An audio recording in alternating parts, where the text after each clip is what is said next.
ఓం హరి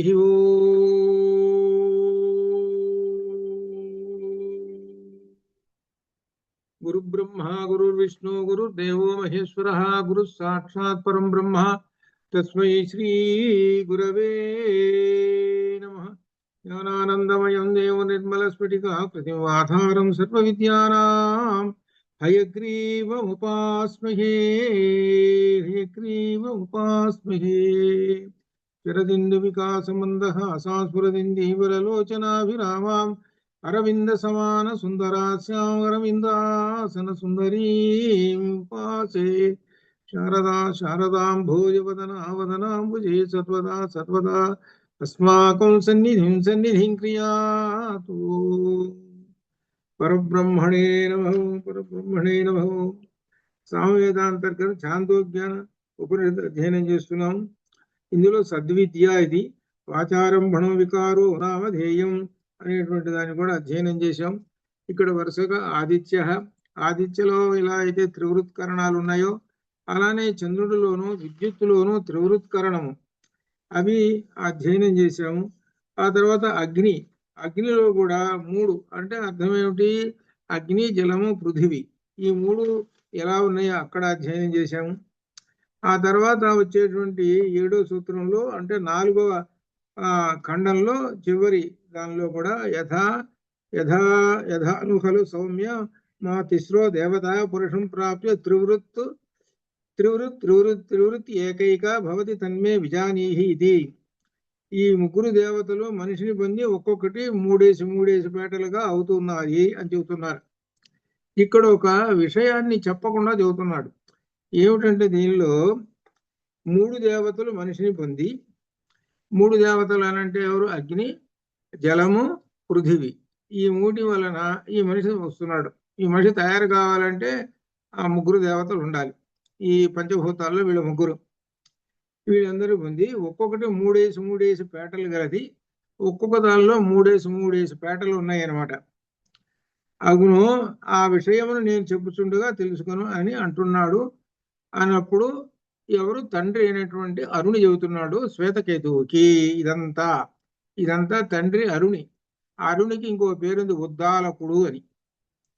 ఆయన తన కుమారుడైన శ్వేతకేతువుకి ఈ సద్విద్య చెబుతున్నాడు. ఇది ఏమిటి దీనిలో విశేషం అంటే, సూక్ష్మ రూపంలో ఉన్న అన్నంలో ప్రవేశించి మనిషిలోకి ప్రవేశిస్తాయి. ఇదంతా అసలు ఏమిటంటే దీనిలో విశేషమైనటువంటి చెప్తున్నది ఏంటంటే, వెనక దాచిపెట్టినటువంటి విశేషం ఏంటంటే, అన్నం తిన్నాడు, మన అంత క్రితం వచ్చింది. అన్నం తిన్నాడు, అన్నం తిన్నందువలన అన్నం వలన ఈ రసము వచ్చి రసం వలన ఈ మనిషి వస్తున్నాడు అని మనం ఇంత క్రితం అధ్యయనం చేశాం. ఆ రసం వలన అట్లా మనిషిలోకి లోపలికి ఈ జీవుడు ప్రవేశిస్తున్నాడు అని చెబుతున్నాడు. దీనికి అన్నిటికీ మూలం ఏమిటి అని అంటే, ఆ ముగ్గురు దేవతలు అనేటువంటి వాళ్ళు మూలము అని చివరికి ఆ విధంగా చెబుతున్నాడు. ఈ విధంగా చెబుతున్నప్పుడు ఇది ఏమిటంటే సూక్ష్మ శరీరం గురించి చెబుతున్నాడు. ఇక్కడ ఏముంటున్నాడు అంటే, 3 భాగాలు అయినాయండి. 3 భాగాల్లో ఒక భాగం మనసుకు వెళ్ళిపోతుందండి అని చెబుతున్నాడు. ఈ మనసుకు వెళ్ళిపోతున్నాడు అని అంటే ఎట్లా వెళ్ళిపోతున్నది ఏమిటి? ఇప్పుడు ఆహారం చూస్తున్నామంటే ఒక వస్తువు కనబడుతున్నది. ఆహారం వలన వాడు బలుస్తున్నాడు, బాగా తిన్నాడు, బాగా బలుస్తున్నాడు, కాబట్టి అర్థం సరిపోయింది. అది దానికి ఒక అర్థం అన్నాడు. బాగా తిన్నాడు కాబట్టి బలిసాడు. సరే, బాగానే ఉందంటే నువ్వు 3 భాగాల్లో ఈ బాగా బలిసాడంటే అర్థం ఏమిటి? ఈ అన్నం తిన్నటువంటి అన్నం రక్తాన్ని పెట్టింది, వాడు బలిసాడు. సరిపోయింది. మొట్టమొదటి చెప్పావే ఏంటి? 3 భాగాలు అయినటువంటి దానిలో సూక్ష్మాంశం ఒకటి చెప్పావే, ఆ సూక్ష్మం మనసుకు పోతున్నది ఏంటి అని చెప్పావు. మనసుకు పోతున్నది అంటే ఎట్లా పోతున్నది ఏమిటి? ఇక్కడ ఒక విశేషమైనటువంటి సందేహం కొడుకు వచ్చింది, కుమారుడికి.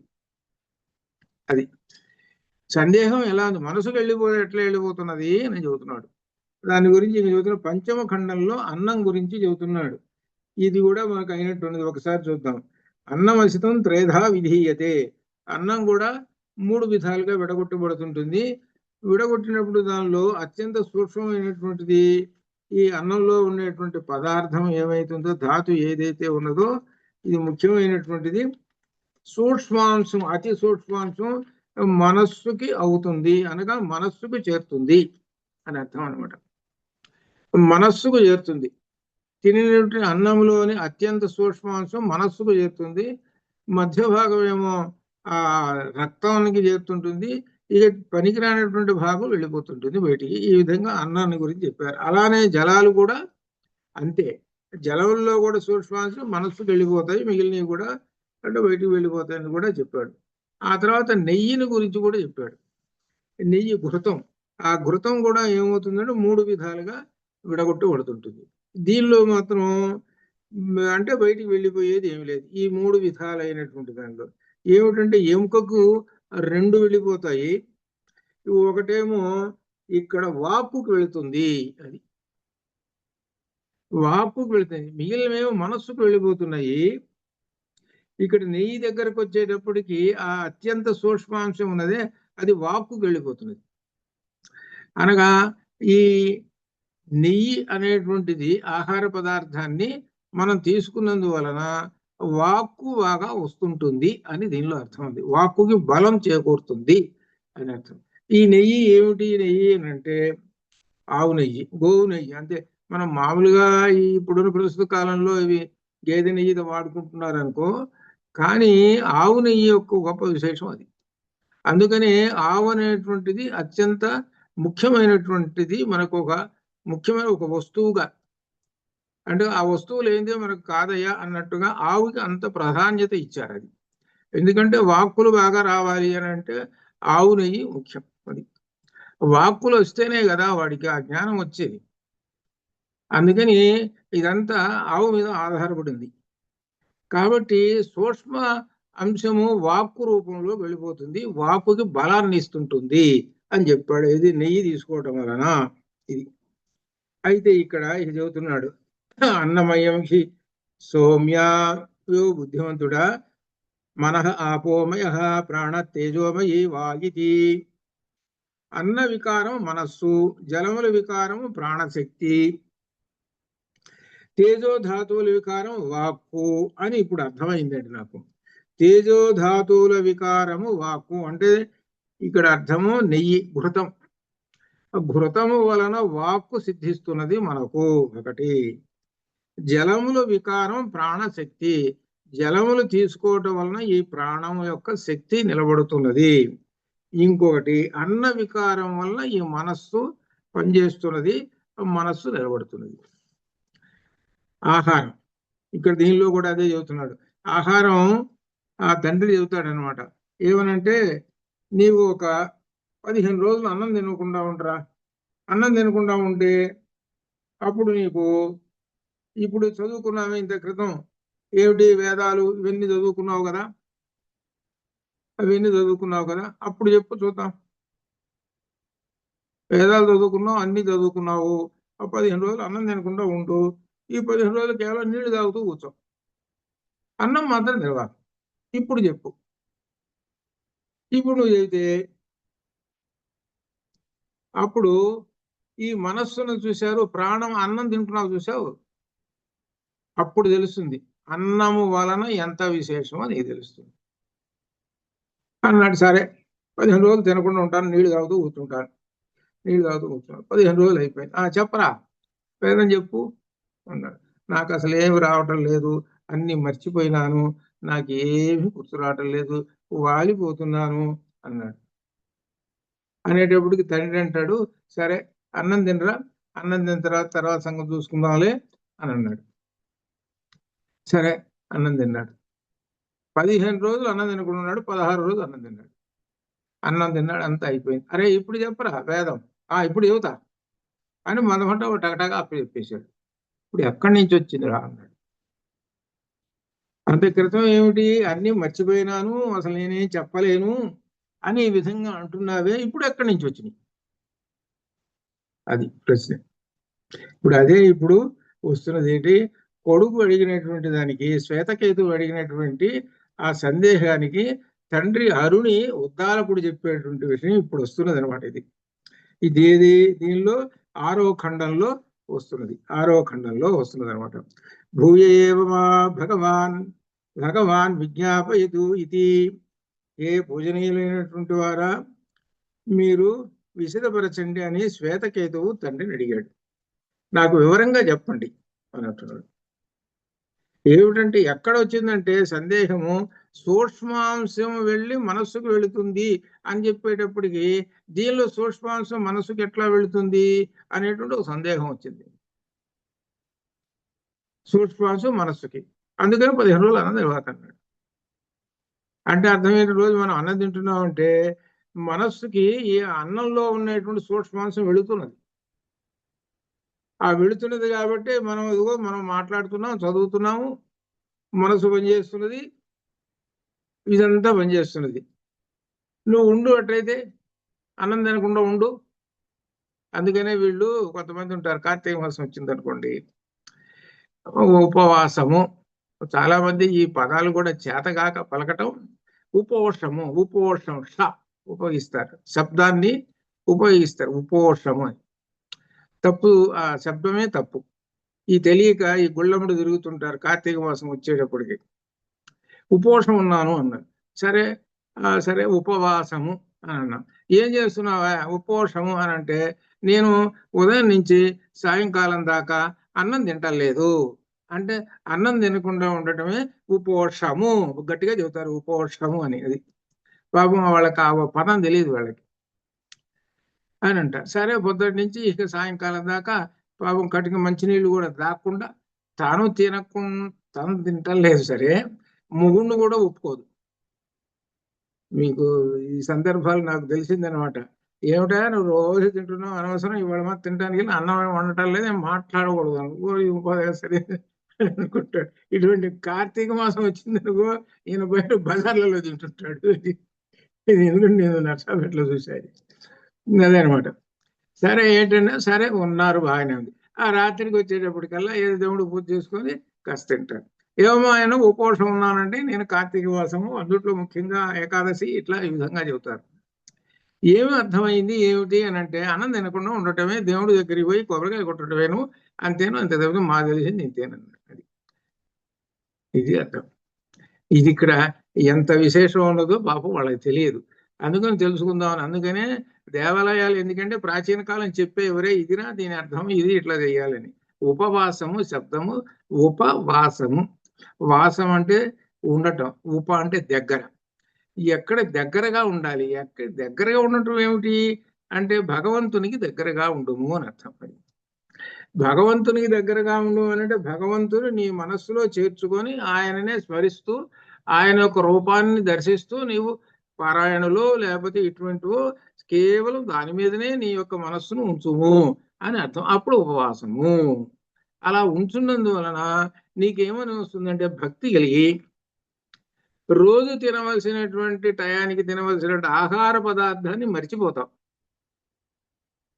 భక్తి పెరిగేటప్పటికల్లా ఈ ఆహారం మీద ఉండే రుచిని పోగొట్టుకోవాలి. దాని అర్థం ఏం చెబుతున్నాడంటే, ఒక్కరోజైనా కానీ ఆహారం మీద ఆసక్తి వదిలేసేయి. అట్లని పూర్తిగా తినకుండా ఉండవాకు. పత్రం పుష్పం ఫలంతో ఏమన్నట్టుగానే ఆ భగవంతుని సమర్పించినటువంటి ఆ ఫలం అటువంటి ఒకటో రెండో తినేసేయి. అంతేగాని 24 గంటలు నువ్వు తినకుండా ఉండవాకు, అట్లా మాత్రం చేయవాకు. ఉపవాసంలో చెప్పారు అది తప్పనిసరిగా పండు తప్పనిసరి తిను, కాకపోతే వంటకం మాత్రం పనికిరాదు. వంటకం తిన్నావు అనంటే మాత్రం నీకు ఆవులింత వస్తుంది. ఆవులింత వచ్చింది అని అంటే నీకులో రాక్షసుడు ప్రవేశించాడని. ఇక అక్కడి నుంచి ఆవులింత వచ్చిందంటే క్రమంగా నిద్ర వస్తుందని. కొంతమంది ఉపవాసం ఉండి టీవీ చూడటం, ఆయన నిద్రపోవటం, ఈ పని చేస్తుంటారు. లేనిపోని కొని తెచ్చుకోవటం. ఆ పిచ్చి పనులు మాత్రం చేయకూడదు. అది ఆ ఉపవాసం అని అంటే పూర్తిగా మెలకువతోటే ఉండాలి. అంటే భగవంతుడి దగ్గర కూర్చున్నప్పుడు నిద్రపోతూ ఉండటమా, అది అలా ఉండేట్లయితేనే ఉపవాసం ఉండాలి. లేకపోతే నా చేత కాదండి అని అంటే ఒక నమస్కారం పెట్టి పక్కన కూర్చోవటం. అది అట్లా అనమాట. అలా ఉండటం. అందుకని కార్తీక మాసం యొక్క గొప్ప విశేషం చెప్పింది. అంత సంవత్సరానికి ఒకసారి అన్నా కానీ నువ్వు ఈ శరీరాన్ని ఇలా భక్తిపూర్వకంగా ఉంచుకో అని చెప్పటం. అది దాని అర్థం అనమాట. అది ఏంటి ఎందుకు చెబుతున్నా అంటే, ఈ సందర్భంలో ఈ ఆహారాన్ని గురించి చెప్పేటువంటి విషయంలో ఆహారం యొక్క సూక్ష్మాంశము, అత్యంత సూక్ష్మాంశం ఉన్నదే అది మనస్సుకు వెళ్ళిపోతుంది. ఆ మనస్సు వెళుతుంది కాబట్టి ఆ మనస్సు కుదుట పడుతుంది. అప్పుడు చక్కగా ఉపన్యాసం కానీ మాటలు కానీ చెప్తాడు. ఏమీ తినలేదండి, ఇక ఆయన చెప్పమంటే ఏం చెబుతాడు ఆయన? చూడండి, ఎక్కడ ఉన్నదో ప్రధానమైనది, అన్నములో ఉన్న సూక్ష్మాంశం మనస్సుకు పోతుంది అనేటువంటి విషయాన్ని ఇప్పుడు రుజువుగా చెప్తున్నాడు తండ్రి. ఉద్దాలకుడు శ్వేతకేతువు కుమారుడికి చెబుతున్నాడు. ఈ 6వ ఖండంలో ఏమిటంటే దధ్ని. దధ్ని అంటే పెరుగు. దధ్రిహి సౌమ్య మధ్యమానస్య యః అణిమా స ఊర్ధ్వః సముదీషతి తత్సర్పిహి భవతి. ఇక్కడ విశేషం ఏంటంటే, ఓ బుద్ధిమంతుడా, పెరుగును బాగా చిలకేశారు. పెరుగులో నీకు వెన్నపూస కనబడుతున్నదా? అది ప్రశ్న వేశాడు. పెరుగులో వెన్నపూస కనబడుతుందా? ఏం కనబడటలేదు. అసలు మొట్టమొదటి పాలు ఉన్నాయి, పాలల్లో పెరుగు వెన్నపూసలు అన్నీ కనబడుతున్నాయా నీ కంటికి? నీ కంటికి ఏం కనపట్టలేదు. ఆ పాలను తోడు పెడితే పెరుగు అయిపోతుంది, మార్పు చెందింది.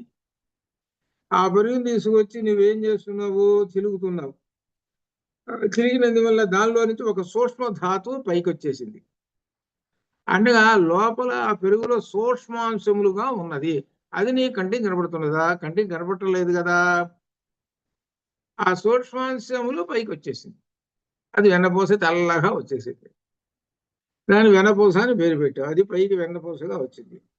అది తర్వాత కరగబెట్టేసావు, దాన్ని నెయ్యి అంటున్నావు, ఘృతము అని అంటున్నావు. ఆ వెన్నపూసను ఘృతము అని అంటున్నావు. ఇది అనమాట. ఇది అదనమాట. ఈ విధంగా మరి అది అక్కడ ఎట్లయితే కనపట్టలేదు ఆ వెన్నపూస, ఆ సూక్ష్మాంశం పెరుగులో ఎట్లయితే ఉన్నదో అలానే అన్నంలో కూడా సూక్ష్మాంశం ఉన్నదండి. లోపల ఒక ఆయన కూర్చున్నాడు. ఎవరంటే వైశ్వానరాగ్ని ఉన్నాడు. అహం వైశ్వానరో భూత్వా ప్రాణినాందేహం ఆశ్రిత. ఆయన కూర్చున్నాడు. ఆయన చేస్తున్నాడండి ఈ పని అంతా. వెన్నపూసను బయటికి తీస్తున్నాడు ఆయన. ఆ వెన్నపూసను బయటికి తీసేసి ఆ మనస్సుకి వాటికి ఎవరికి పంపించాలో వాళ్ళకి పంపిస్తున్నాడు. అలానే నెయ్యిని నెయ్యిలో ఉన్నటువంటి సూక్ష్మాంశాన్నేమో వాక్కుకు పంపించేస్తున్నాడు. నెయ్యిలో ఉన్న సూక్ష్మాంశాన్ని వాక్కుకు పంపించేస్తున్నాడు. కాబట్టి వాక్కులు బాగా వస్తాయి వాళ్ళకి. అందుకనే వేద పఠనం చదివేటువంటి వాళ్ళకి ఘృతం తాగాలి, ఘృతం తినాలి. కొంతమంది తాగటం అంటారు కదా, తప్పది. తాగటం అంటే మంచినీళ్ళు తాగటం, అట్లాగలా తాగితే అసలు పోతాడు వీడు. అతి సర్వత్ర వర్జయేత్. అది ఎట్లా తీసుకోవాలన్నా ఘృతం అనేటువంటిది మెడిసిన్ మాదిరిగానే తీసుకోవాలి. ఘృతం అనేది మెడిసిన్, మన శరీరానికి అది ఒక మెడిసిన్. అందులో అది ఎట్లా వస్తుందని అంటే, పాల నుంచి పెరుగు, పెరుగు నుంచి ఘృతం వచ్చింది. అంటే ఎంత సూక్ష్మాంశమో చూడండి, ఎంత పవరో చూసుకోండి దానికి. సూక్ష్మాంశం అనేటప్పటికల్లా గొప్ప పవర్ఫుల్ అది. అదేనమాట. కాబట్టి ఆ నీతిని వీడు అనుభవించేసేసి వాక్కుని పొందుతూ ఉన్నాడు అని ఒక ఉదాహరణ సూక్ష్మాంశం గురించి చెప్పాడు. ఇక్కడ ఒక విశేషం వస్తున్నది.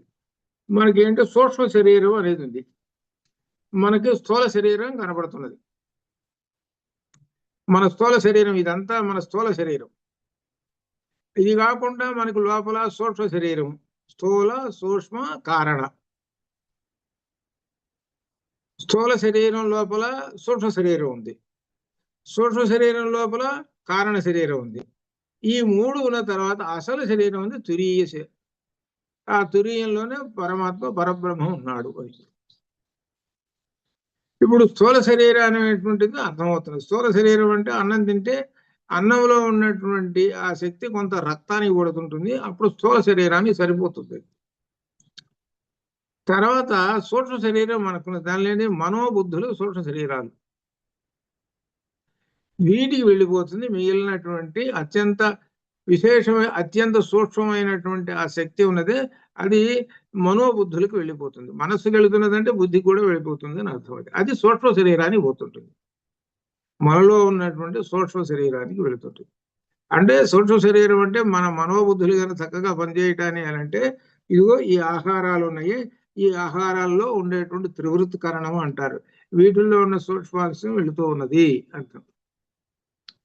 అందుకనే అన్నం తింటున్నాం అని అంటే అన్నంలో అన్నీ ఉంటాయి కదా, నెయ్యి కూడా ఉంటుంది కదా.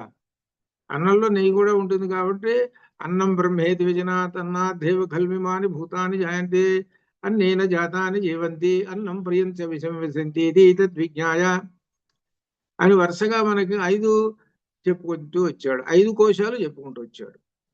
ఆ అన్నం ఎప్పుడైతే తిన్నావో మనస్సు నిలబడుతుంటుంది, ప్రాణం నిలబడుతుంది, మనస్సుని ఒకటమ్ముట ఒకటి. ఎట్లా ప్రాణో బ్రహ్మేతి విజనాతు అనే మనో బ్రహ్మేతి విజనాతు, మనస్సు ఎప్పుడైతే నిలబడేదో అప్పుడు జ్ఞానం కలుగుతుంటుంది. విజ్ఞానం బ్రహ్మేతి విజనాతు, ఇవన్నీ ఉండేటప్పటికి చివరికి నీకు అప్పుడు చివరికి 5వది తురీయమైనటువంటిది అప్పుడు వస్తుంది.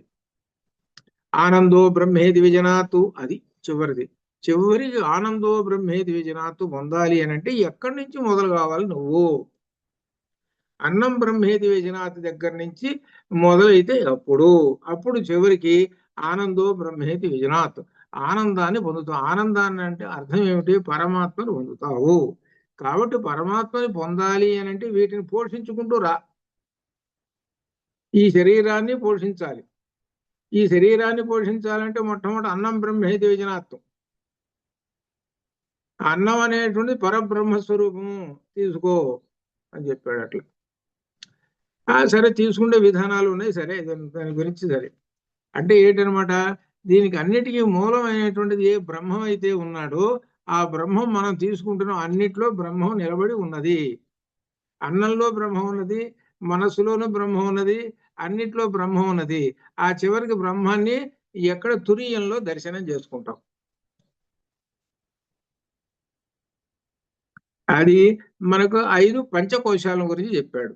ఈ పంచకోశాలు చెబుతున్నారా, ఇది సూక్ష్మ శరీరం. ఇది ఆ సూక్ష్మ శరీరం అనేటువంటి దాన్ని ఎలా పోషింపబడుతున్నదో చెబుతూ వస్తున్నాడు అనమాట. ఇట్లా కాబట్టి దీనిలో ఉదాహరణకి పెరుగు, నెయ్యి, దీని నుంచి నెయ్యి ఎలా వచ్చిందో చెప్పాడు. అలానే సూక్ష్మ శరీరానికి మనస్సు ఉన్నదే అనేటువంటి దానికి ఈ వాక్కు అనేటువంటిది బలీయమవుతుంది నెయ్యి వలన అని చెప్పి ఇక 2వ మంత్రంలో చెబుతున్నాడు. ఏమంటే ఏవమేవ ఖలు సౌమ్య అన్నస్య, అక్కడ పదం ఏవమేవ ఖలు సౌమ్య అన్నస్య అస్య మానస్య, అక్కడ అస్య మానస్య యః అణిమాస ఊర్ధ్వః సముదీషతి తన్మనోభవతి. ఏవమేవ ఖలు, ఆ విధంగానే సౌమ్య ఏ బుద్ధిమంతుడా, సౌమ్య ఏ బుద్ధిమంతుడా, అన్నస్య అస్య మానస్య, అన్నము తినబడినటువంటి అన్నం.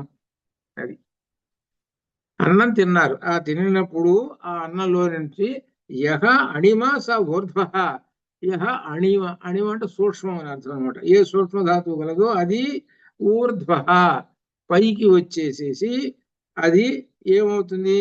ఈ మనస్సులో కలిసిపోతుంది అని అర్థం. ఎలా అయితే పెరుగు చెలుగుతూ ఉంటుంటే వెనపూస పైగట్టయితే వస్తుందో, అలానే మనం తినేటువంటి అన్నంలో ఈ సూక్ష్మాంశం పైకి వచ్చి మనస్సులో కలిసిపోతుంది అని చెప్తున్నాడు. ఇట్లా అనమాట. ఇదంతా ఎవరు చేస్తున్నారు అని అంటే లోపల ఒక ఆయన కూర్చున్నాడు. మనం ఎవరు అనమాట?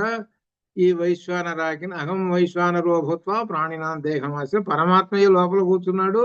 ఆయనే అంతా వర్క్ చేసేస్తూ ఉంటుంటాడు. అది కాబట్టి ఆ పరమాత్మకు సమర్పిస్తున్నామే. మనం ప్రసాదాలు పెడుతుంటాం దేవుడికి. ఆ ప్రసాదాలు పెట్టేటువంటివి పవిత్రంగా పెడతాం కదా. పవిత్రంగా చేసుకొని ఏవో పులిహోరలో ఏవో అటువంటివో లేకపోతే ఏమైనా పవిత్రమైన తీసుకెళ్ళి అక్కడ పెట్టేస్తాం. అపవిత్రం కాకుండా పవిత్రంగా తీసుకెళ్ళి అక్కడ పెట్టేస్తాం ఆ దేవుడి దగ్గర. అపవిత్రంగా పెట్టాం అంటే అర్థం ఏంటి? పవిత్రమైనటువంటి ఒక ప్లేట్లో అలానే వండటం కూడా పవిత్రంగా వండి అవి తీసుకెళ్ళి దేవుడి దగ్గర పెడతాం. ఇది మనకు కనబడుతున్నటువంటిదే కదా. అట్లనే నీవు తినేటువంటి ఆహార పదార్థం చూసావు, లోపల వైశ్వానరో భూత్వా, వైశ్వానరుడు అనేటువంటి అగ్నిదేవుడు ఉన్నాడే, అనగా పరమాత్మ ఉన్నాడే, ఆ పరమాత్మ కూడా ఇప్పుడు నువ్వు బయట ఎట్లయితే పెడుతున్నావో, ఈ ఆలయంలో గాని ఇంట్లో గాని ఎంత శుచిగా పెడుతున్నావో అట్లనే అంత శుచిగా నీవు ఈ పరమాత్మకి, లోపల ఉన్న పరమాత్మకి ఆహారాన్ని పెట్టుము అని అర్థం. అంటే శుచిగా అక్కడ పెడుతున్నావు, సరే బాగానే ఉంది.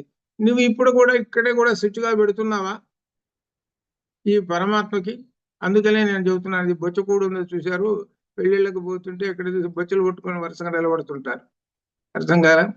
దానిలో అందే ఇంక చెప్పేది ఇంకా వివరంగా చెప్పే పనే లేదు. ఇంకా అనేకమైనటువంటిది హెడ్డింగ్ మాత్రం పెడుతుంటారు, బ్రాహ్మణ భోజనము అని. అంటే ఓహో బాగా టేస్ట్గా ఉంటుంది, బాగా శుచిగా ఉంటుంది అని అనిపించుకోవడానికి. దానికి వాస్తవానికి ఏంటి దానిలో ఉందా, అది ఆపోజిటే. అది ఇదంత వ్యాపారం. అది అంటే అర్థం ఏంటి, లోపలికి మనం ఒక వెళ్ళామనుకో బొచ్చకూడికి, ఆ బొచ్చకూడికి పోతే ఆ రోజు అశుచిని మనం తిని రావటం, అనగా పరమాత్మకి లోపల అశుచిని పంపిస్తున్నాము అని అర్థం. అది ఇప్పుడు అందరూ చేస్తున్న పని అదే, అన్ని దేవాలయాలు అన్ని చోట్ల చేస్తున్నది అది. ఏవో కొన్ని చోట్ల మాత్రం శుచిగా ఉంటుంది అనుకోండి, మరి అంతది కాదు. ఏ తిరుపతి లాంటి చోట ఒప్పుకోరు చాలా శుచి, మిగిలిన చోట్ల ఇది ముఖ్యంగా ఆ సంగతి బాగా, కానీ మరి పెళ్లిళ్ళలో మాత్రం చెప్పే పెళ్ళి అది. సరే అయిపోయింది. అది ఇది ఇక్కడ అర్థం, అది శుచి, అది అర్థం అనమాట. అందుకని లోపల ఉన్నటువంటి పరమాత్మ ఉన్నాడండి, మనలో పరమాత్మ ఉన్నాడు. వైశ్వానరో భూత్వ ప్రాణినాం దేహమాశ్రిత అని చెప్పాడు. కాబట్టి శుచిగా పంపించాలి అని అర్థమైంది. అని చెబుతూ ఇంకా ఏం చెబుతున్నాడంటే, ఇది విశేషము, అన్నంలో ఉన్న సూక్ష్మ అంశము మనస్సుకు వెళ్ళిపోతుంది. ఏ విధంగా? పెరుగు చిలికితే వెన్నపూస పైకెట్టయితే వస్తుందో అలానే ఈ సూక్ష్మాంశం వచ్చి మనసు వెళ్ళిపోతుందండి అని అన్నాడు. ఈ మనస్సుకు వెళ్ళిపోతుందండి. ఎవరు అన్నట్ట, ఏమంటే మనస్సు అన్నావు, కాళ్ళు చేతులు అన్ని కనబడుతున్నాయి, కళ్ళు అన్ని కనబడుతున్నాయి, కానీ మనస్సు అనేది నా కంటికి కనపడలేదండి. మనస్సు అనేది కంటికి కనపడలేదు. మనస్సు అనేది కంటికి కనబడితే దాన్ని రోజు శుభ్రంగా చేద్దును. మన శరీరం ఎట్లయితే శుభ్రం చేసుకుంటామో అట్లనే దాన్ని కూడా శుభ్రం చేసుకోవచ్చు అండి. ఎక్కడుందండి మన శరీరం? మనకి ఎక్కడ కనపడలేదండి అన్నట్టు. అంటే అవునరా, అది కనపడదురా, అది ఇది కనపడేది మన శరీరం, అది కనపడినటువంటి శరీరం, అది అదే పవర్ఫుల్. అది నువ్వు దాన్ని శుభ్రంగా స్నానం చేయించి శుభ్రంగా చేయాలి అని అంటే నువ్వు ఏం చేయాలంటే జ్ఞానశక్తి పెరిగితే అది శుభ్రంగా ఫ్రెష్ అయిపోతుంది, మలినాలన్నీ పోతాయి అని జ్ఞానశక్తిని సంపాదించుకో.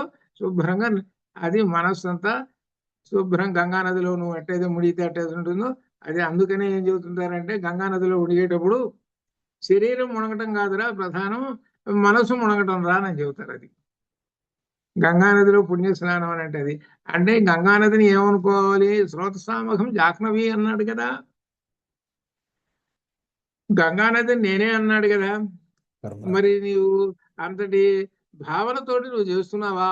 అది అందుకని జ్ఞానశక్తి కనుక పెరిగిందంటే నీకు మనసుకు ఉన్నటువంటి ఏదైతే మలినాలను అవి కాస్త పోతాయి.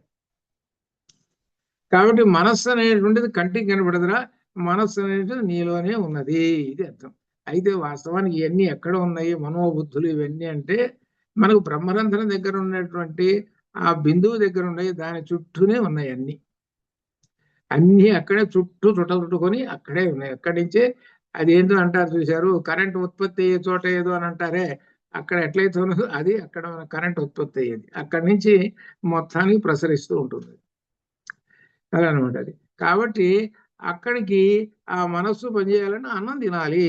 అన్నం తింటేనే, అన్నం తింటే దానిలో ఉన్న సత్వాంశము ఆ మనస్సుకు వెళ్ళిపోతుంటుంది.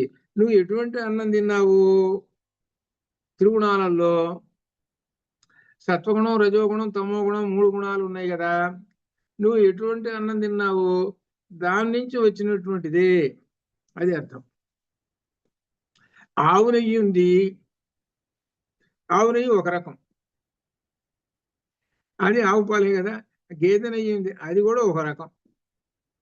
అలానే ఇట్లనే మరి గేదెల్లో రకాలు ఉన్నాయి, ఆవుల్లో రకాలు ఉన్నాయి. ఈ నెయ్యిలో రకాలు, ఉదాహరణకి ఆవు నెయ్యి అనేటువంటి సత్వగుణానికి, ఈ గేదె నెయ్యి అనేటువంటిది రజోగుణము లేక తమో గుణానికి సంబంధించింది, ఇది అనమాట. కాబట్టి ఇట్లా ఈ విధంగా ఆహార పదార్థాలు 3 రకములుగా విభజింపబడ్డాయి. ఈ 3 రకాల్లో నువ్వు ఏ రకాన్ని తింటే ఆ గుణము నీ మనస్సుకు వెళ్ళిపోతుంది. దాని ప్రకారంగా నీవు ఈ కార్యక్రమం కర్మలు చేస్తుంటావు. అది అందువలన చదువుకుంటే విద్యార్థులకి ఇది ఈ వేదం చదువుకుంటుంటారే విద్యార్థులు, వాళ్ళకి అన్నాలు పెడుతుంటారే వాళ్ళకి పూర్తిగా సత్వగుణమైన ఆహారం పెడతారు. సత్వగుణమైన ఆహారం. ఏమాత్రం ఉల్లిపాయ అంటే ఇటువంటిది పనికిరాదు. ఉల్లిపాయ అసలు నిషేధం అనుకోండి. ఈ ఆలయాల్లో కానీ ఈ వీటిల్లో వేదానికి సంబంధించిన ఉల్లిపాయ అనేది నిషేధం, తమో గుణం అది. అలా అనమాట. అది అట్లా ఏవైతే ఉన్నాయో పనికిరానటువంటివి రజోగుణ తమో గుణాలని అవన్నీ పరిహరించి పెట్టేస్తారు. అవి మాత్రం పెట్టరు వాళ్ళు. పైగా పెట్టడం అనేది ఏమిటంటే ఏదో అంటారు, కడుపు నిండా తినండా అంటుంటారే, ఆ శబ్దం అనేది పనికిరాదు, ఎప్పుడూ పనికిరాదు. దానివల్ల ప్రమాదం. తల్లి అర్థం చేసుకోవాల్సింది 1/4 ఎప్పుడూ ఖాళీగా ఉంచుకోవాలి. 1/4 సంచిలో 1/4 ఖాళీగా ఉంచుకోవాలి. 3/4లో 1/4 ఏమో నీళ్లతో నింపాలి. 1/4 పోతే 1/2 మాత్రమే ఆహారం వేయాలి. దానిలో 1/2 ఆహారం వేసి 1/4 నీళ్లు పోయాలి. నీళ్లు పోసిన తర్వాత 1/4 ఖాళీ. మొత్తం 4 భాగాలు. 4 భాగాల్లో ఒక భాగం ఎల్లప్పుడూ కూడా ఖాళీగా ఉండాలి. ఉంటే నీకు సదా ఆరోగ్యము. కానీ అది పాటించడం లేదుగా. కానీ తల్లే చెడగొడుతున్నది మొట్టమొదట. కడుపు నిండా తినాలిరా, కడుపు నిండా తినాలిరా అని. అర్థం కాలా? అట్లా చిన్నప్పుడు కానీ కొంతమందిని చూస్తుంటుంటే, కొన్ని సందర్భాలు పెట్టి చూస్తుంటే తల్లి అంత అజ్ఞానురాలురా అని అనిపించింది. అందుకని లలితలో అంత జ్ఞానం ఉన్నది. పైగా లలిత పారాయణం మాత్రం బాగా చేస్తాను, నాకు బాగా వచ్చుండండి, పైనుంచి కిందకి కింద నుంచి పైదాకా అప్పచెబుతానండి అని అంటారు. ఎందుకు ఏం చేయను? ఆచరణ శూన్యమైనటువంటిది. చూడండి ఎంతమంది ఉన్నారు. ఏమమ్మా నీకేమన్నా లలిత చదువుతున్నావు, ఏమన్నా ఆచరణ ఏమన్నా చూస్తున్నావు? ఆచరణ ఏముందండి, చదవటమే కదా ఆచరణ అంటారు. ఇటువంటి వాళ్ళు ఎంతమంది ఉన్నారు? పుట్టలు పుట్టలు ఉన్నారు. ఒక 1000 మంది ఉన్నారు అనుకోండి. అట్లా భగవద్గీత 1000 మంది చదువుతుంటారు. 1000 మందిని తీసి అరే ఏమన్నా కానీ ఆచరణ చేస్తున్నామన్నా, ఆచరణ అనే మాటే వినలేదండి అసలు మేము. ఇదంతా ఏంటంటే ఒక ఫైన్. ఒక 1000 మందిలో నేను కూడా కూర్చొని నేను కూడా పాడాను, అయిపోయింది. ఏదో అంటారు, మీకు గుర్తుందో లేదు, జనగణన వాడేటువంటి వాళ్ళందరూ అసలు వాడేవాళ్ళు ముందు నిలబడతారు, ఈ వెనకుండేటువంటి వాళ్ళందరూ పెదాలు కదిలిస్తుంటారు. ఈ బ్యాచ్ అట్టనే ఈ బ్యాచ్ 1000 మందిలో కొంచెం ఒక బ్యాచ్ ఉంటుంది, అది వెనక్కి కూర్చుంటారు అన్నమాట. ఏంటంటే నేను చెప్పేది ఏంటంటే తన తాను మోసం చేసుకోవటం, అది అర్థం. అది ఇట్లా ఉండేటువంటి వాళ్ళు ఉంటారు. అది అదేనమాట. అంత విశేషమైన దీనిలో మనం చెప్పుకుంటూ పోతుంటే అన్ని విశేషాలు బయటకు వస్తుంటాయి. సరే, ఈ విధంగా మనస్సుకు వెళ్ళిపోతుంది. కాబట్టి త్రిగుణములు, ఆ త్రిగుణములు తినేటువంటి ఆహారం ఏవైతే ఉన్నదో అది తింటే మనస్సు ఆ విధంగానే పనిచేస్తుంది, మనిషి ఈ విధంగానే ఉంటాడు. ఆ వాక్కు కూడా అట్లనే వస్తుంది ఆహారం తిని అట్లా అనమాట. దీనిలో చెబుతున్నాడు మూడో మంత్రంలో అపాం సౌమ్య. సౌమ్య సౌమ్య ఒకటే. సౌమ్య అంటే బుద్ధిమంతుడా. ఆ శ్వేతకేతువుని సౌమ్య అని ఉపదేశం చెబుతున్నాడు. అపాం సౌమ్య. అపాం అంటే నీళ్లు, జలాలు, నీళ్లు. పీయమానానాం తాగుతూ ఉండటం. యహ అణిమా, ఆ నీళ్లలో ఉండేటువంటి అణిమా సూక్ష్మాంశము. స ఊర్ధ్వ సముదీషతి.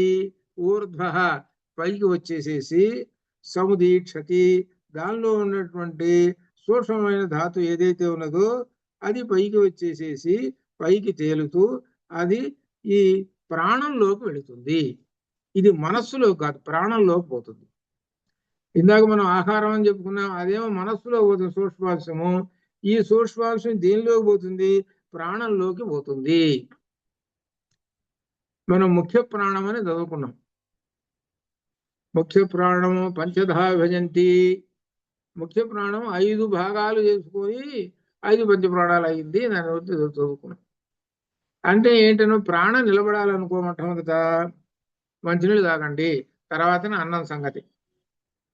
అనగా మంచినీళ్ళు తాగేటప్పటికల్లా దానిలో ఉన్న సూక్ష్మాంశము ప్రాణంలోకి వెళ్ళిపోతుంది. ప్రాణంలోకి వెళ్ళిపోయి ప్రాణం నిలబడుతుంది. ఇక పనికిరానటువంటి దాన్ని మూత్రం ద్వారా బయటకు వెళ్ళిపోతాయి. అనగా ఎట్లయితే ఇందాక ఉదాహరణ చెప్పాడు, పెరుగుని చిలిగితే వెన్నపూస ఎట్లయితే వస్తుందో అట్లనే జలములలో కూడా సూక్ష్మాంశం పైకి వచ్చేసేస్తుంది. ఆ పైకి వచ్చేసి ప్రాణానికి వెళ్ళిపోయి ప్రాణశక్తి అది అర్థం. నీళ్లకున్న ప్రాధాన్యత చెబుతున్నాడు అనమాట. పీయమానానాం యహ అణిమాస ఊర్ధ్వ, త్రాగబడినటువంటి ఏ జలములైతే ఉన్నాయో వాటిల్లో ఉన్నటువంటి సూక్ష్మాంశము ఊర్ధ్వ పైకి వచ్చేస్తుంటుంది. అది ప్రాణమునకు వెళ్ళిపోతుంటుంది, ప్రాణశక్తికి. ఇది అర్థం. అది అట్లా అనమాట. ఇది అని చెప్పిన తర్వాత నాలుగోది తేజ తేజస సౌమ్య సౌమ్య అస్య మానస్య యః అణిమాస ఊర్ధ్వ సముదేశ్యతి సా వాగ్భవతి. తేజ అంటే నెయ్యి. ఈ నెయ్యి చెబుతున్నాడు దాని గురించి. తేజోద్రవ్యం సూక్ష్మధాతు ఏది కలదో అది కూడా పైకి తేలుతుంది. అది అది ఎక్కడికి పోతుంది? వాక్కుకి పోతుంది. దానికి రూట్లు వేరే ఉన్నాయి, దానికి టచింగ్ వేరే ఉన్నది. చూడండి దానికి ఎలా పంపిస్తున్నాడు. లోపల ఉన్నటువంటి వైశ్వానరుడు అనేటువంటి ఆయన ఎలా పంపిస్తున్నాడో చూసుకోండి. ఎవరికి ఏది పంపించాలో అది పంపించేస్తున్నాడు. నీళ్లలో ఉన్న ప్రాణశక్తినేమో ప్రాణశక్తినేమో ప్రాణానికి పంపించాడు. నేతిలో ఉండేటువంటి శక్తినే వాక్కుకు పంపించాడు. మిగిలిన అన్నంలో ఉండేటువంటి శక్తినేమో శరీర భాగములకు పంపించేస్తున్నాడు. దాన్ని విడగొట్టేస్తున్నాడు. ఎవరు? ఆ పరమాత్మ. అహం వైశ్వానరో భూత్వా ప్రాణినాం దేహమాశ్రిత. ఆ పరమాత్మ అంత పనిచేస్తున్నాడు. తేజ సౌమ్య అస్య మానస్య యః అణిమాస ఊర్ధ్వ సముదీశతి స వాగ్భవతి. నెయ్యి తినటం వలన వాక్కు వస్తున్నది. నెయ్యి అనేటప్పటికల్లా ఒక ఆవు నెయ్యి అని అర్థం. అది అట్లా అంతే. అంతేగాని గేదె నెయ్యి కాదు. ఒకవేళ గేదె నెయ్యితో తింటున్నాడు అనుకో, వాక్కు అప్పుడు ఏమవుతుంది? అది తమో గుణం వాక్కు వస్తుంది. ఇప్పుడు ఎక్కువగా గేదె నెయ్యి ఎక్కువ మంది వాడుతుంటుంటారు కదా, వాళ్ళకి తమో గుణం వాక్కులేగా వస్తున్నది. ఆవు నెయ్యి ఎంతమంది తింటున్నారు? లెక్క వేసుకుంటాం మనం. మామూలుగా కొన్ని ఏరియాల్లో ఉంటాయి అనుకోండి. అది అయితే అమెరికాలో ఉన్న ఆవు నెయ్యి మాత్రం అది ఒరిజినల్ ఆవు నెయ్యి కాదు. అదంతా ఆ ఆవులు మీకు తెలిసే ఉంటుంది. ఇక్కడ ఇండియాలో ఉన్నటువంటి వాళ్ళకి తెలుసు ఆవు ఎట్లా ఉంటుంది, ఇది ఎలా వస్తుంది. అది ఎంత ఏంటన్నమాట, దానివల్ల వాక్యం రాదు. ఆ ఆవు ఇది తిన్నందువల్ల దానికి వాక్యం రాదు. అది అంతా త్రిగుణత్వంతో ఉన్నటువంటిది. ఇంకెవరో వాక్కు మంచిగా ఉంటే అది కసబడి చెడిపోతుంది, ఇంకంతే ఏం లేదు. అటువంటి ఆవులు అవన్నీ, వాటి పేర్లు ఏదో ఉన్నాయి. అది అందుకని ఆవు నెయ్యి అనేటువంటిది దీనిలో తీసుకుంటే సూక్ష్మాంశము అది వాక్కుకు వెళుతుంది అని చెప్పాడు. నెయ్యి ఇప్పుడు జలాలు, నెయ్యి, అన్నము చెప్పుకుంటూ ఇంకా అన్నమయం హి సౌమ్య మన ఆపోమయ ప్రాణ తేజోమయీ వాగితి. అన్నమయం హి సౌమ్య మన ఆపోమయ ప్రాణ తేజోమయీ వాగితి. ఏ బుద్ధిమంతుడా, అన్న వికారము మనస్సు, జలముల వికారము ప్రాణశక్తి, తేజోధాతువులు అంటే నెయ్యి, ఘృతం, వీటి యొక్క వికారము వాక్కు. ఇదంతా వికారములు. అక్కడ మట్టి యొక్క వికారము కొండ ఎట్టయితే వచ్చిందో, మట్టి యొక్క వికారం కొండలు వచ్చినాయి కదా, అట్టనే ఒక్కొక్క దానికి వికారాలు ఎలా వస్తుందో చూడు. వికారం అన్నమయం సౌమ్యమన ఆపోమయ ప్రాణ తేజోమయీ వివాగితి అనే విధంగా ఆహారము ఏంటంటే మనస్సు ఆహారం యొక్క వికారము అనే విషయమునందైతే నాకు ఖచ్చితమైన నిశ్చయము లేదండి అని ఒక మాట అంటున్నాడు. మళ్ళీ ఎవరు? శ్వేతకేతు. మనస్సు ఆహారం యొక్క వికారము అనే విషయం బాగా అర్థం కావటం లేదంటే అన్నాడు. ఆహారం 3 భాగాలు అవుతుంది. ఆహారంలో ఉన్నటువంటి సూక్ష్మాంశం మనసుకు పోతుంది అని చెబుతున్నారే, అది కొంచెం నాకు సందేహంగా ఉంది అన్నాడు. ఇవి పై వాటి సంగతి ఎత్తలేదు. ఏది? నెయ్యి వాటి సంగతి. అన్నం సంగతి మాట్లాడాడు. దాని గురించి ఈయన మాట్లాడుతున్నాడు. ఇప్పుడు చెబుతున్నాడు ఏమిటి? శ్వేతకేతువుకి పైకి అర్థమైనవి, అన్నం దగ్గరకు వచ్చేటప్పుడు నాకు ఒక సందేహంగా ఉందండి. అన్నంలో సూక్ష్మాంశము ఎలా పైకి పోతుంది, నేతిలో సూక్ష్మాంశం వెళ్ళిపోతుందంటే సరే విన్నాను అని ఆ విధంగా చెబుతున్నాడు. జలముల యొక్క సూక్ష్మాంశం వెళ్ళిపోతుందంటే సరే అది కూడా అర్థమైంది, కానీ అన్నం యొక్క సూక్ష్మాంశం ఎలా వెళుతుంది, అసలు అన్నం యొక్క సూక్ష్మాంశం ఎలా వస్తుంది, అన్నాన్ని లోపల ఎలా చిలుకుతాడినా. మనం పెరుగుని చిలుకుతాం కదా, అదే కదా నువ్వు చెప్పినటువంటిది, పెరుగుని చిలిగితే నెయ్యి వస్తుందని చెప్పావు, మరి ఇది ఎట్లా అని శ్వేతకేతువు తండ్రిని ప్రశ్న వేశాడు. ఇప్పుడు తండ్రి ఒక ఉపమానం చెప్పేస్తున్నాడు. ఇది ఇప్పుడు ఏమిటంటే దీనిలో ఇక్కడ ఏమంటున్నాడంటే, నాకు ఈ విధంగా అనుమానం వచ్చింది. భూజ ఏవ మా భగవాన్ విజ్ఞాపయతు ఇది తదా సౌమ్య ఇది హోవాచ అని షష్ఠ ఖండములు సప్తమ ఖండంలో చెబుతున్నాడు. ఇక్కడ ఒక విశేషం ఏమిటంటే, మనిషికి 16 కళలు. 16వ కళ ఒకటి ఉన్నది ఆయన దగ్గర. 15 కళలు. 15 రోజులు నువ్వు అన్నం తినకుండా ఉండు. 15 రోజులు అన్నం తినకుండా ఉండు. ఉన్న తర్వాత అప్పుడు నీ పరిస్థితి ఏంటో చూడు అన్నాడు. సరే అంటే సరే 15 రోజులు తినకుండా ఉన్నాను. సరే 16వ కళ ఉంది ఆయనలో. ఈ 16వ కళే అసలు పరమాత్మ కళ అనమాట. అది 15 రోజులు అన్నం తినకుండా ఉన్నాడు. చెప్పరా, వేదాలు చెప్పు అన్నాడు. నాకు వేదాలను గుర్తు రావడం లేదు, అన్ని మర్చిపోయినా, నాకు అసలు రానే రాను అని ఈ విధంగా మొదలు పెడుతున్నాడు. ఎవరు? శ్వేతకేతువు. అదే చివరి ఈ పేరాలో చూసుకోండి. దేహము ఇంద్రియములు అన్నింటికి శక్తి మనస్సు చేత మాత్రమే కలిగించబడును. దేహము ఇంద్రియములు అన్నింటికి శక్తి మనస్సు చే మాత్రమే కలిగించబడుతుంది. మనస్సు వల్లనే ఈ శక్తి అంతా కూడా ఇంద్రియాలకు వెళ్ళిపోతున్నది. మనస్సు శక్తిగా బలంగా ఉంటే ఇంద్రియాలు పనిచేస్తాయి. మనస్సు బలంగా ఉండాలంటే లోపల ఏమన్నా అన్నం తింటేనేగా. అన్నం తినలేదు, అన్నం తినబోయేటప్పుడు వాలిపోతున్నాడు వీడు. మనస్సు సరిగా పనిచేయటం లేదు, వాలిపోతున్నాడు. నాకు అసలు ఏం అర్థం కావట్లేదు, కళ్ళు తిరుగుతున్నాయా, నాకు అర్థం కావట్లేదా, ఈ విధంగా. చెప్పరా వేదం. ఇంక వేదం ఏం చెబుతాను ముందు, తర్వాత సంగతి. నేను అడ్డం పడిపోతున్నాను అంటాడు. దీనికి మూలం ఎక్కడ? మనస్సు. సరే సరే, ఈ అన్నం తిన ముందు అసలు అన్నం తిన్నాడు, అయిపోయింది. ఇప్పుడు చెప్పరా, ఇప్పుడు బాగున్నానండి అంటాడు. ఎట్టంచి వచ్చిందిరా నీకు? అన్నం తినంగానే నువ్వు అంత క్రితమేమో పడిపోతున్నానన్నావు, ఇప్పుడు ఎట్టొచ్చిందిరా? ఇప్పుడు మాట్లాడుతున్నావుగా, ఏమిటి ఇది? ఇక్కడ తెలుసుకో, అది అర్థం చెబుతున్నాడు. ఆ విషయమే ఇక్కడ చెబుతున్నాడు. 15 రోజుల దాకా నువ్వు అన్నం తినకుండా ఉండు, తర్వాత సంగతి చూద్దాం అన్నాడు. ఇక్కడ చెబుతున్నాడు ఏమిటంటే, ఏలయనగా నిండా మనోబలం గలవారు బలవంతులై ఉండుట అనుభవంలో ఉన్నది. మనస్సు బలంగా ఉంటే వాడంతా బలంగా ఉండి మనోబలం అని అంటారు. కొందరైతే ధ్యానమే ఆహారంగా కలవారు, ధ్యానం చేస్తూ కూర్చుంటారు. ఇది ఎవరికి అనంటే, మహర్షులు ఈ అన్నాలు ఇవన్నీ తినకుండా ధ్యానంలోనే ఉండిపోయి అలానే కొంతకాలం ఉంటారు. వాళ్ళు వేరు. ఆ మహర్షులు వాళ్ళకి అన్నాలు తినాలి ఇవి అనేటువంటి ఉద్దేశాలు ఉండవు వాళ్ళకి.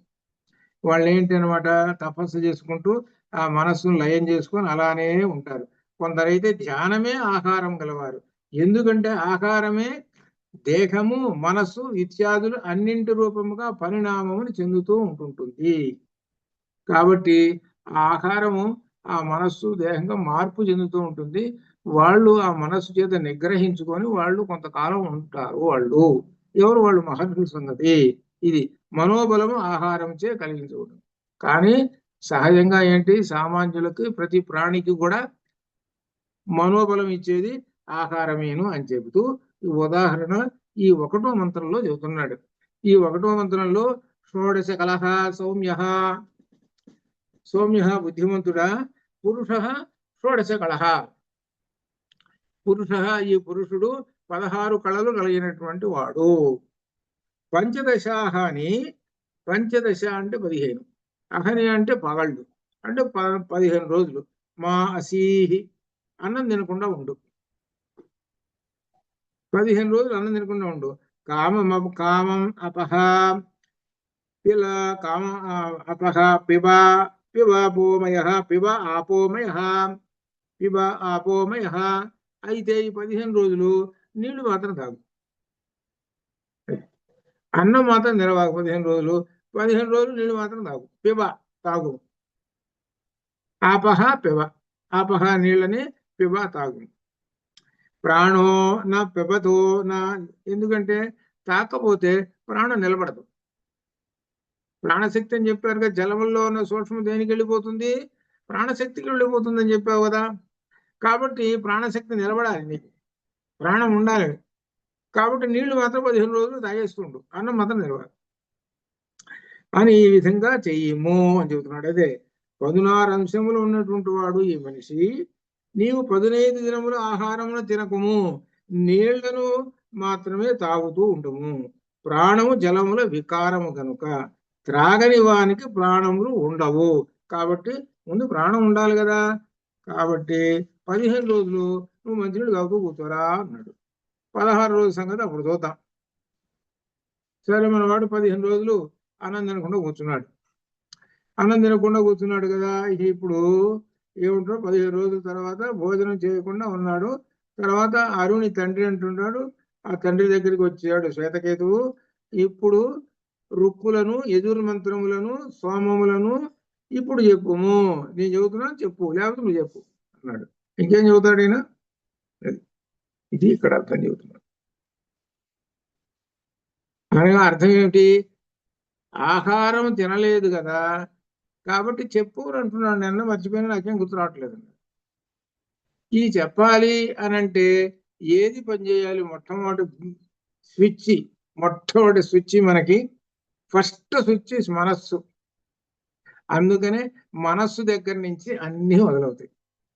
ఈ మనస్సు దగ్గర ఉండేటువంటి ఈ స్విచ్ను చూశారు, దీనికి ఉన్న ఫీజు ఉంటుంది, అట్లా పోతాం, పూర్తిగా పోయింది. పూర్తి పోయేసరికి ఇంకేం పనికి వస్తుంది? ఇంకా మనసు అనేది ఏం పనిచేయటం లేదు. మనసు అనేది పనిచేయటం లేదు కాబట్టి చెప్పాయా, నీకు వచ్చుగా కంఠస్థం పారాయణ చెప్పు. ఇంకెక్కడ పారాయణ? నాకు పారాయణ లేవు, నాకేం గుర్తు రావటం లేదు, నాకేం గుర్తు రావటం లేదు అని అంటారు. సరే, గుర్తు రావటం లేదు, 15 రోజుల నుంచి అన్నం తినలేదు కదా, ఇప్పుడు అన్నం తినవయ్యా. అన్నం తిను ముందు, అసలు తర్వాత సంగతి అన్నం తిను, తర్వాత సంగతి చూద్దాం అని అంటున్నాడు. తర్వాత మంత్రంలో అన్నం తిను, అన్నం తింటే నీకు మనస్సు నిలబడి, ఆ మనస్సులో ఎక్కడైతే అడుగున ఎక్కడైతే పడి ఉన్నాయో ఈ మంత్రాలు, ఇటువంటివన్నీ కూడా ఇప్పుడు పైకి లేస్తాయి. ఎట్లయితే పెరుగులో ఎట్లయితే వెన్న పైకి లేచిందో అట్లా పైకి లేస్తాయి. కాబట్టి మనస్సు చూసుకోండి ఎంత. అందుకనే మనహ ఏం చెప్పాడు అనమాట, మనస్సే అన్నింటికీ ప్రధానమైనటువంటిది అని చెప్పాడు. మనహ ఏవ మనుష్యాణం కారణం బంధ మోక్షయో. మనహ ఏవ మనుష్యాణం, మానవులకు మనస్సే కారణము. దేనికి? బంధమునకు, మోక్షమునకు. బంధం అని అంటే సంసార బంధములు. ఈ సంసార బంధములతో ఉన్నామంటే అప్పుడు జాతస్య ధ్రువో మృత్యు ధ్రువం జన్మ మృతస్య చ తస్మాత్ అపరిహార్యార్థేన త్వం శోచితుమర్హసి. దానిలో పోతాం. బంధాల్లో ఉండేట్లయితే జననం పునరపి జననం పునరపి మరణం అని ఈ విధంగా చెబుతున్నారు. దానికి వెళ్ళిపోతాం. మోక్షాయ అంటే ఇక నీకు జన్మ అనేది లేదు. ఈ రెంటికి కారణం ఏమిటి? ఎవరు? మనః ఏవ మనుష్యాణం కారణం బంధ మోక్షయో. ఈ మనస్సు అంత పనిచేస్తున్నదయ్యా, మనస్సును చెడగొట్టుకోవాకు. మనస్సు ఎంతో పవిత్రమైనటువంటిది. అందుకనే గీతలో కూడా ఏం చెప్పాడు అని అంటే, మనోబుద్ధులు అన్ని కూడా నేనేను అని చెప్పాడు. మీకు ఇంకోటి కూడా గుర్తు చేస్తారు. ఏమిటంటే, ఈ ఎక్కువగా దసరాలోను వీటిల్లోనూ ఈ పారాయణ ఆడవాళ్ళు చేస్తుంటారు అనమాట. నమస్తస్తై నమస్తస్తై నమో నమః వచ్చింది. అక్కడ 20 చెప్పాడు. 20లో మనస్సు ఒకటి, బుద్ధి ఒకటి కూడా చెప్పాడు. అనగా మనస్సును నేనేను, బుద్ధిని నేనేను, ఆత్మను నేనేను అని 20 రకాలు చెప్పారు. దేనిలో? అది చండీ సప్తశతిలో వస్తుందన్నమాట. ఆ చండీ సప్తశతి అంత మూలం ఎక్కడి నుంచి పుట్టింది అంటే ఉపనిషత్తుల నుంచి పుట్టింది. అది దేనిలో? చండీ సప్తశతి అది అనమాట. ఈ ఉపనిషత్తులు అర్థమైనటువంటి వాడికి అది చాలా సులభంగా అర్థమైపోతుంది, చాలా సులభంగా అర్థమైపోతుంది. ఎట్లా అనమాట.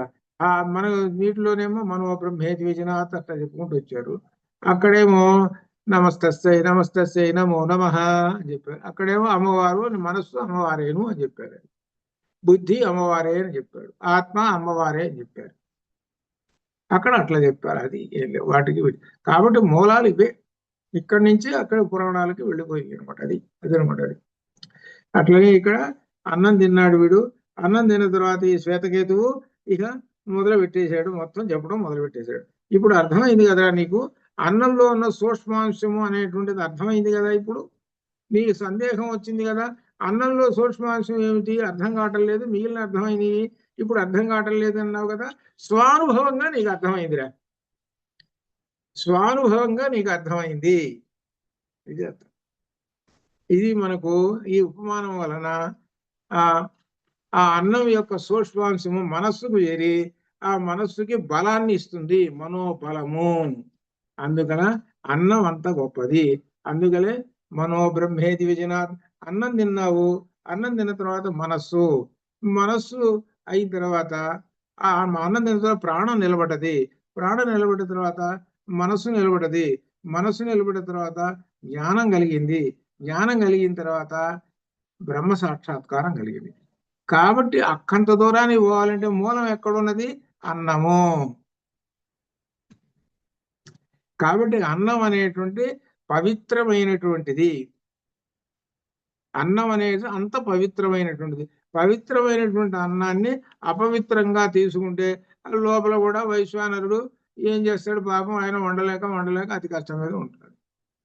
చివరి రోగాలు రొస్తులు ఈ విధంగా. అంటే సగం ఏమిటంటే ఈ రోగాలు రుచులు రావడానికి సగం ఆహారమే.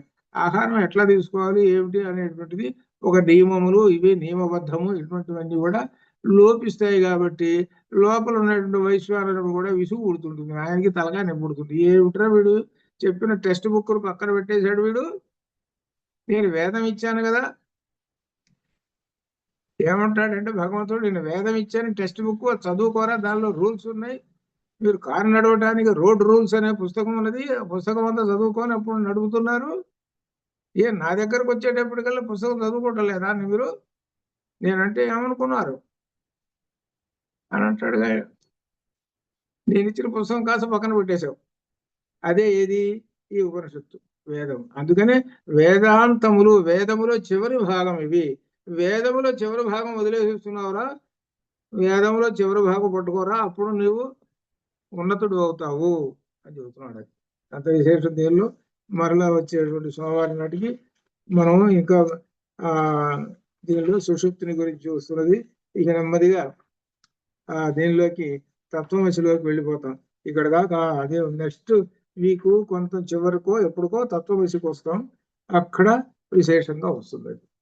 ఆ తత్వమసి వాక్యాలను గురించి కూడా మీకు వివరంగా కూడా అప్పుడు ఈ వాక్యములు అంటే ఏమిటి, దీని యొక్క విశేషం దీనిలో మన శంకర విజయంలో కూడా వ్రాశారనమాట అనమాట. ఇది వాక్యము అనేటువంటి దాని గురించి.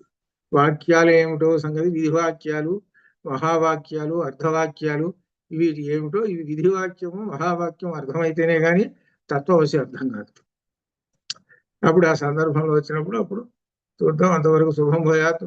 ఓం పూర్ణమదః పూర్ణమిదం పూర్ణాత్ పూర్ణముదచ్యతే పూర్ణస్య పూర్ణమాదాయ పూర్ణమేవావశిష్యతే. असतो मा सद्गमय तमसो मा ज्योतिर्गमय मृत्योर्मा अमृतंगमय. ओम शांति शांति. शुभम भूयात्.